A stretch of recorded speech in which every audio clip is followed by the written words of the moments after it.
কিন্তু শয়তান তার প্ল্যান প্রোগ্রাম বন্ধ রাখে না।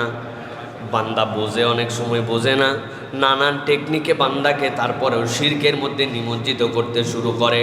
শয়তানের সবচেয়ে বড় ইমানদারদেরকে শিরকের মধ্যে নেওয়ার একটা মাধ্যম হচ্ছে আল্লাহ রাব্বুল আলামিন আর বান্দার মধ্যে ভায়া মাধ্যম যুক্ত করে দেওয়া।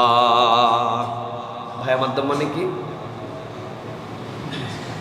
শুনলাম আপনি আজমির শরীফে যাচ্ছেন, কেন? বলে আল্লাহর বড় একজন ওলি শুয়ে আছেন। ভালো কথা, যান কেন? ভাই বিয়ে করলাম 7 বছর, এখন পর্যন্ত বাচ্চা হয় না। আজমির শরীফে ডাক্তার আছে নিশ্চয়? না না না, ডাক্তারের কাছে যাচ্ছি না, 1,01,101 টাকা মান্নত করছি। আজমির শরীফে যদি আল্লাহ দেয় তো একটা বাচ্চা হতে পারে। ওই পীর সাহেব ওই আল্লাহর ওলিকে আপনারা বাচ্চা দেয়, আস্তাগফিরুল্লাহ, আল্লাহর ওলি আমারে কেমনে বাচ্চা দিবে? তো যান কেন? কই উনি বড় আল্লাহর ওলি, আমিও স্বীকার করি।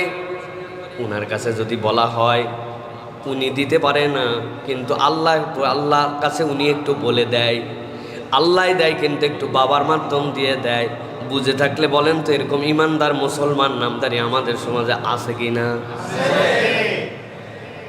বগুড়ার মহস্থানে যাচ্ছে, কি ব্যাপার এত বড় ডেকের মধ্যে? কি বলে পায়েস, 21 কেজি চালের পায়েস নিয়ে কি জন্য যান? আমার নাতি ছেলেটা মুখে কথা বলতে পারে না, ডাক্তার দেখাবেন ওখানে? না, বড় আল্লাহর ওলি, তার কবরে যাওয়ার পরে এই পায়েস দিয়ে মান্যত দিব, উনি কি আপনার বাচ্চার কথা বলাবেন? না না না, উনি কেমনে কথা বলবে? উনি তো কবরে। উনার কাছে বললে উনি খুশি হয়, মান্যত দিলে উনি খুশি হয়। ওই আল্লাহকে বলে উনি আল্লাহ দেয়, কিন্তু উনার মাধ্যম দিয়ে দেয়। আল্লাহ একই কথা কোরআনুল কারীমের মধ্যে বান্দাদেরকে জানায় বলেছেন। ওই আবু জেহেলকে জিজ্ঞাসা করা হয়েছিল, মাইয়ারযুকুকুম মিনাস সামাই ওয়াল আরদ আম্মান ইয়ামলিকুস সামআ ওয়াল আবসার। এই আবু জেহেল বলো তো, আসমান জমিন থেকে রিজিক দেয় কে? তোমার চোখ দিছে কে? তোমারে কান দিয়ে শোনার যোগ্যতা দিয়েছে কে?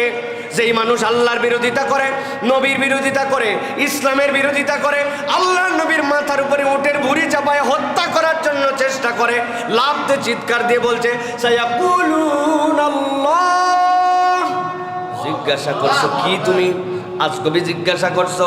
অবশ্যই আসমান থেকে আল্লাহ খাবার দেয়, জমিন থেকে রিজিক দেয় আল্লাহ, শোনায় আল্লাহ, আল্লাহ রাব্বুল আমিন দেখায়। তো সবই যদি আল্লাহ করে, তাহলে তোমার আর মুসলমানের মধ্যে পার্থক্য কি?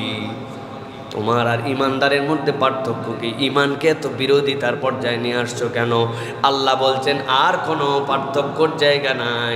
ওরা এই যে লাতুজ্জা হাওয়াল মানাতের কাছে যায়, লিয়াতাকাররাবুনা ইলাল্লাহি যুলফা, আল্লাহর সাথে বান্দার মধ্যস্থতা করার জন্য, নিকট করে দেওয়ার জন্য তারা এর কাছে যায়। আল্লাহ বলছেন এই ইমানে যদি তুমি আল্লাহ খালিক, আল্লাহ মালিক, আল্লাহ জীবন দেয়, আল্লাহ মরণ দেয় বলো, তোমার ইমান এখন পর্যন্ত পূর্ণ হয় নাই। সুতরাং মুসলমান দাবি করে, ইমানের দাবি করে কেউ যদি মনে করে আল্লাহর বান্দার মধ্যে এরকম পীর মুর্শিদ আউলিয়া বুজুর্গ অমুক তমুক কোনো ভায়া মাধ্যম হতে পারে, আপনি নামে ইমানদার, কিন্তু আপনার আর আবু জেহেলের মধ্যে কোনো পার্থক্য নাই।